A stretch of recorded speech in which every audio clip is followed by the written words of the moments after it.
ಸುಮಾ ಮಂಗಳೂರಿಂದ ಈ ಪ್ರಶ್ನೆ ಕೇಳಿದ ಡಾಕ್ಟರ್ಜಿ. 35 ವರ್ಷಗಳಿಂದ ಗಂಡನೇ ದೇವರೆಂದು ತಿಳಿದು ಸೇವೆ ಮಾಡಿದ್ದೇನೆ. ಮಕ್ಕಳನ್ನು ಚೆನ್ನಾಗಿ ಬೆಳೆಸಿದ್ದೇನೆ. ಮನೆಯ ಕೆಲಸ ಕಾರ್ಯಗಳನ್ನು ತಪ್ಪದೇ ಮಾಡಿದ್ದೇನೆ. ಸಮರಸಕ್ಕೆ ಹೆಚ್ಚು ಒತ್ತು ಕೊಟ್ಟಿದ್ದೇನೆ. ಎಂದಿಗೂ ಸ್ವರ ಏರಿಸಲೇ ಇಲ್ಲ. ಆದರೆ ನನಗೆ ಮನೆಯಲ್ಲಿ ಸ್ವಲ್ಪವೂ ಸ್ವಾತಂತ್ರ್ಯ ಇಲ್ಲ. ಮನೆಯಿಂದ ಹೊರಗೆ ಹೋಗುವಾಗೆ ಇಲ್ಲ. ಏನು ಮಾಡಬೇಕಿದ್ದರೂ ಗಂಡ ಮಕ್ಕಳನ್ನು ಕೇಳಬೇಕಾಗಿದೆ. ಇಷ್ಟು ಸೌಮ್ಯತೆ ಒಳ್ಳೆಯದೇ, ಸ್ವಲ್ಪವಾದದ್ದು ಸ್ವಾತಂತ್ರ್ಯ ಬೇಡವೇ ಅಂತ. ಸೌಮ್ಯತೆ ಬೇಕು, ಪ್ರೀತಿ ಜಾಸ್ತಿ ಆಗಬೇಕು. ನಾನು ಹೇಳೋದು ನೀವು ಮಾಡಿದ್ದೆಲ್ಲ ಕರೆಕ್ಟ್. ಆದರೆ ಗಂಡನ ಪ್ರೀತಿ ತೋರಿಸಿದ 10ರಲ್ಲಿ 1 ಅಂಶ ಮಾತ್ರ. 10% ಪ್ರೀತಿಯನ್ನು 100% ಮಾಡಿ ಆಗುತ್ತದೆ. ಯಾಕಂದರೆ ಇತರರ ಎದುರು ಗಂಡನ್ನು ಹೊಗಳಬೇಕು ಇವರು. ಅದು ಮಾಡಲಿಲ್ಲ ಅವರು. ನನಗೆ ಅವಕಾಶವೇ ಕೊಡೋದಿಲ್ಲ. ನಾನು ನನ್ನ ಜೈಲಿಗೆ ಹಾಕಿದ್ದಾರೆ, ನಾನೊಂದು ಮುರುಕಳನ್ನು ಮಾಡಿದ್ದಾಳೆ, ನಾನೆಲ್ಲ ಕೆಲಸ ಮಾಡ್ತೇನೆ, ಅಡುಗೆಲ್ಲ ಮಾಡ್ತೇನೆ, ಕಾಫಿ ಮಾಡಿ ಕೊಡ್ತೇನೆ, ಅನ್ನ ಹಾಕ್ತೇನೆ, ಆದರೂ ನನ್ನನ್ನು ಪಶುವಂತೆ ಕಟ್ಟಿದ್ದಾರೆ.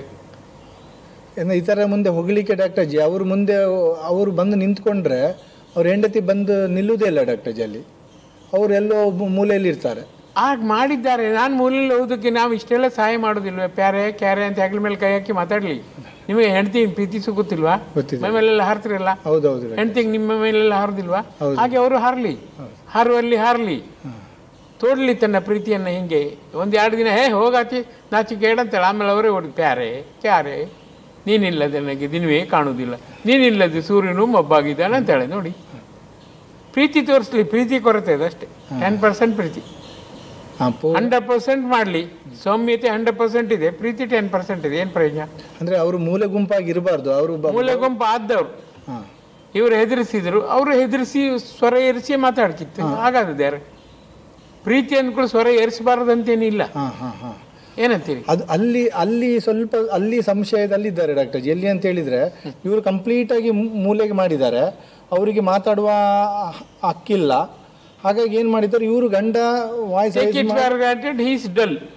ಹೌದು. ಈಗ she should show I am well, always well ಅಂಬುದನ್ನು ತೋರಿಸ್ಬೇಕು. ಅಂದ್ರೆ ಇವರು ಸ್ಪಷ್ಟವಾಗಿ ಅವ್ರಿಗೆ ಹೇಳೋದನ್ನು ಹೇಳಲೇಬೇಕು.